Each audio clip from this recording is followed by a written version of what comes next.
Chapitre 1. Une mauvaise plaisanterie. Tu feras très attention, n'est-ce pas? Et surtout, tu n'enlèveras pas tes lunettes. Le docteur t'a bien dit ce que tu risques si. Daniel soupira d'un air agacé. Je sais, maman, je sais, coupa-t-il d'un ton brusque. Mais il se rendit compte que sa mère était vraiment inquiète à son sujet et lui sourit gentiment. Ne t'inquiète pas, je ferai gaffe, promit-il, d'une voix radoucie. Je me sens un peu nulle, tu comprends? Des lunettes de soleil en plein hiver. Marielle sourit à son tour. Je sais, Daniel, mais c'est seulement pour quelques jours. Il haussa les épaules. Tu as raison. Remarque, ça aurait pu être pire. J'aurais pu me faire ça dès le premier jour des vacances. Je t'ai déjà dit ce que j'aime en toi, c'est ton optimisme. Daniel éclata de rire. 1 million de fois au moins. Et toi, dis-moi plutôt. Marielle commença à débarrasser la table du petit déjeuner et regarda la pendule de la cuisine d'un air significatif. Je ne suis pas encore en retard, fit Daniel, qui avait suivi son regard. Alors, et cette dernière répétition?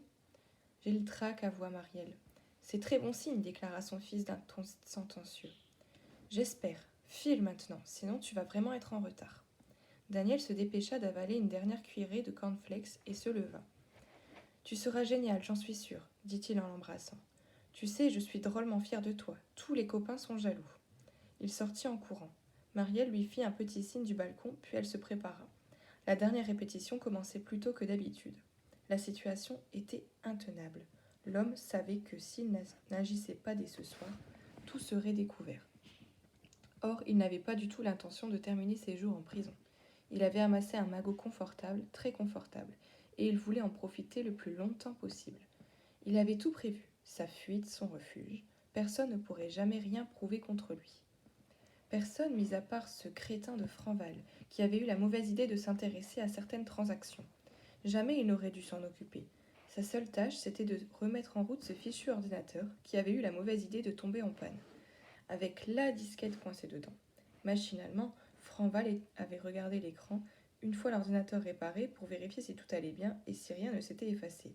Certains chiffres l'avaient étonné. L'homme se racla nerveusement la gorge, produisant ce ton très particulier, rauque puis suraigu, qui amusait souvent ses collègues. Malgré tous ses efforts, il n'avait jamais réussi à se débarrasser de ce tic qui trahissait sa tension intérieure. Franval n'avait pas eu l'air convaincu par ses explications.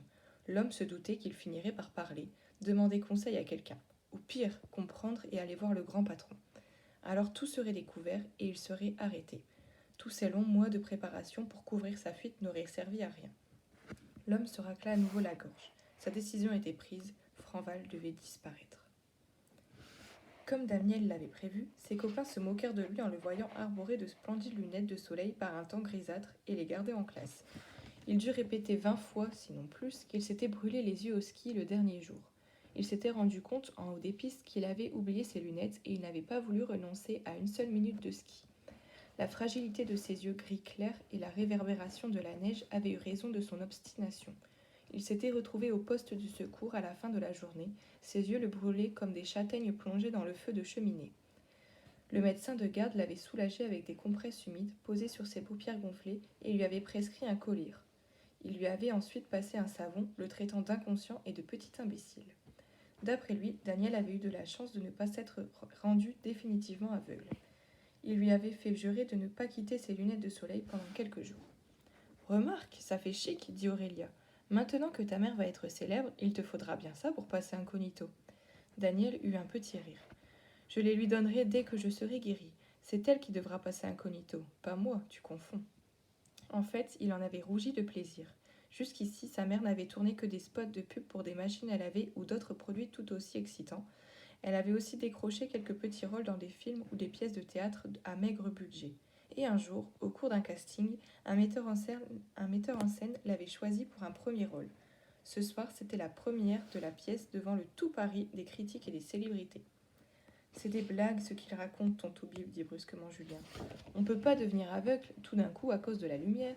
Julien avait été le meilleur ami de Daniel pendant toute la sixième et jusqu'au premier jour de la rentrée. Et puis il y avait eu Aurélia, une nouvelle. Une vraie rousse aux yeux verts dont tous les garçons de la classe étaient tombés amoureux. Sans rien faire, Daniel avait conquis Aurélia. La plupart des garçons s'étaient consolés avec le foot, le cinéma, les jeux vidéo et d'autres petites copines. Mais Julien n'avait pas pardonné. Il s'était estimé trahi et il ratait rarement une occasion de rabaisser Daniel aux yeux de leurs copains. Je sais pas si c'était blague, mais j'ai eu drôlement la trouille, et j'ai vraiment eu mal. Même les monos n'ont pas osé m'engueuler. Aurélia hocha la tête, elle aussi était une habituée des colonies de vacances. Ça devait être vraiment grave, et tu as encore mal? Pauvre chouchou, ricana Julien.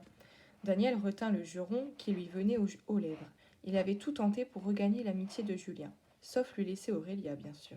D'ailleurs, elle n'aurait pas été d'accord. Mais après chaque tentative de réconciliation, Julien était encore plus agressif et injuste. Daniel n'avait même pas envie de lui répondre. De toute façon, la sonnerie de fin de récréation venait de retentir. Il fallait retourner en classe. Christian Franval était troublé, ce qui lui arrivait rarement. Son travail, c'était d'aller installer un système informatique et de veiller à son bon fonctionnement. Les investissements financiers et la bourse ne le concernaient guère. Mais pour élaborer le programme commandé par le grand patron, il avait bien dû se plonger dans tous ces chiffres. Franval, on le surnommait le sorcier. Ses collègues disaient qu'il lui suffisait de regarder un ordinateur en panne pour qu'il se remette en marche. Aussi l'appelait-on dans les cas les plus dramatiques, quand les réparateurs normaux avaient abandonné la partie. La veille encore, Franval avait réussi un exploit. L'écran s'était allumé. Toutes ces colonnes de chiffres lui avaient paru bizarres. Il avait réfléchi. Il se trompait peut-être. Avant d'accuser, il voulait être sûr. Si son hypothèse se révélait exacte, la somme détournée était énorme.